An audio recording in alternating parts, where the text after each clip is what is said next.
Audiência Pública. De volta com a audiência pública, que hoje fala sobre mobilidade urbana, trânsito aqui na cidade. Recebo o Manuel Paiva, engenheiro de trânsito, que atua na área há 40 anos aqui em Manaus, é amazonense, lá do interior do estado. Manuel, a gente estava conversando aqui em off sobre congestionamento.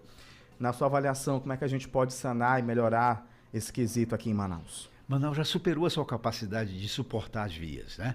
Nós temos uma via, a última grande via, que foi a grande circular, que foi a Avenida das Flores, a Avenida das Torres. Ela tem quase 20 quilômetros. É o grande investimento que o governo do estado fez. O governo do estado está fazendo um investimento, o Anel Sul, o Anel Leste, que é para exatamente escoar a questão do deslocamento da carga, dos polo industrial para o terminal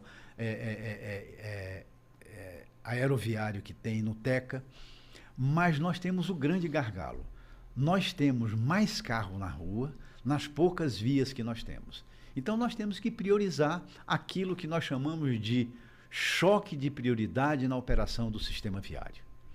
Nós temos que efetivamente ter faixas exclusivas para que o ônibus possa andar com maior velocidade.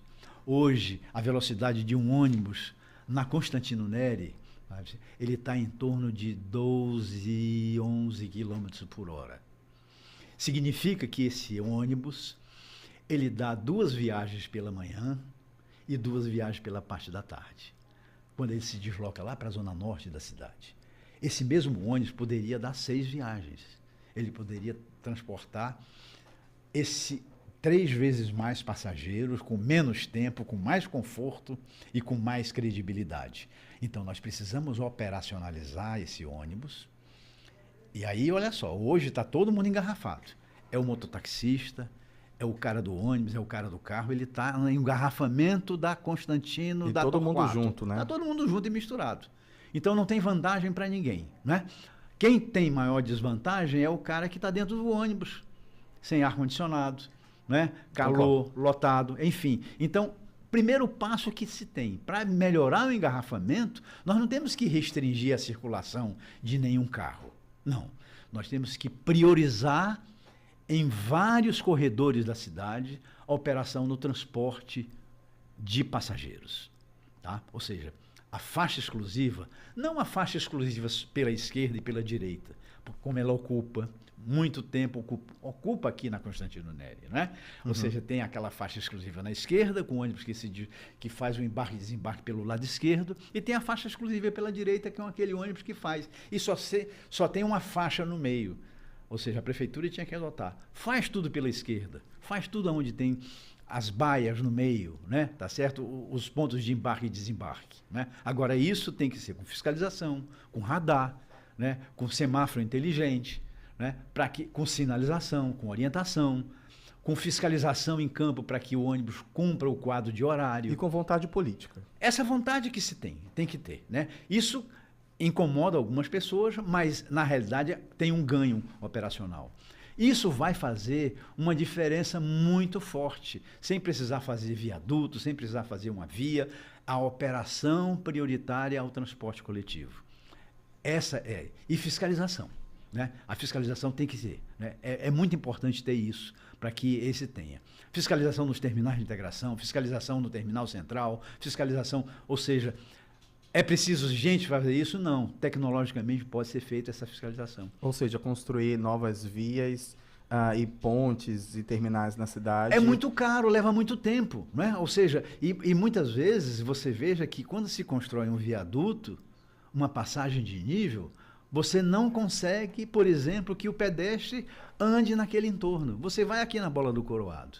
Como é que o pedestre passa de um lado para o outro? Né? Rezando. Não é verdade? Veja bem, e aquilo foi para apreciar. Porque, Cláudio, tem uma coisa.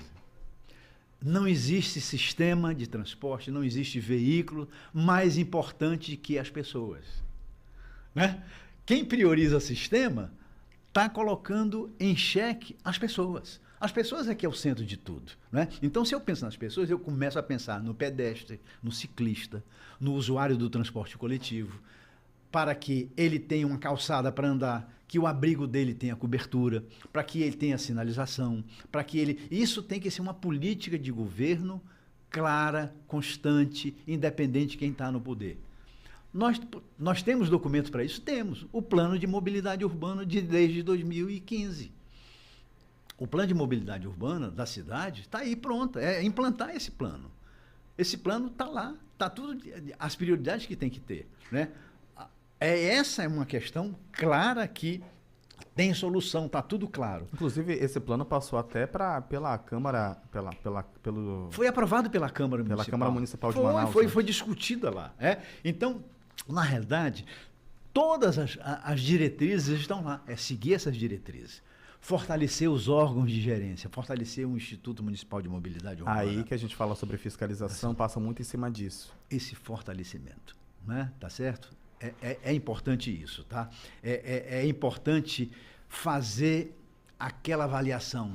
Tem muitas linhas que precisam ser racionalizadas, tem muitas linhas que estão sobrepostas, tem muitas linhas que precisam ser melhoradas operacionalmente, tá? Ou seja, para que nós possamos melhorar esse conforto, o tempo de deslocamento, diminuir o tempo de espera na parada. Então, tudo passa em cima do transporte coletivo das pessoas e, em contrapartida, vem os automóveis. Os automóveis. Os automóveis, hoje eles são tratados... Claro, os automóveis eles são colocados em primeiro lugar. Não é? Tem alguma coisa distorcida nisso daqui. Só que eles são colocados em primeiro lugar para atender 25% da população. E 60% da população é colocada em terceiro plano. Aí quando eu falo o pedestre, está colocado em quarto plano. Aí quando você fala o deficiente, está colocado em quinto plano. Quando você fala no ciclista, você vê qualquer movimento Pedala Manaus e tudo, eles reclamam, olha, essas ciclovias que tem aí me traz insegurança. A atual administração da prefeitura vai realmente construir uma ciclovia naquele trecho da Ponta Negra, desapropriando na margem direita, entrando na faixa de domínio, sabe, seguro, sinalizado, sem competir, né? Não uma faixa que, se você for andar hoje na Avenida Brasil, ali em frente à prefeitura, tem uma faixa de que fica em cima, não é verdade? De um local onde o pedestre passa. Ou seja, o conflito, o ciclista conflitando. Se você for no Boulevard Álvaro Maia, a mesma coisa. Tem isso. Então, é correto fazer isso com a população? É essa a prioridade que eu estou dando para a população, não é? Então, ela entra no número, Manaus tem tantos quilômetros de ciclovia que não pode ser utilizada, que coloca em risco o pedestre, coloca em risco o motorista do carro particular, coloca em risco do transporte coletivo, coloca em risco o próprio ciclista. E principalmente o ciclista que usa o modal para ele, mas que é mal feito. E tem uma coisa que a gente tem que diminuir. Aí em Manaus as pessoas ainda morrem muito no trânsito. Quero falar sobre isso depois do intervalo. Ok. E aí eu quero sugestões suas para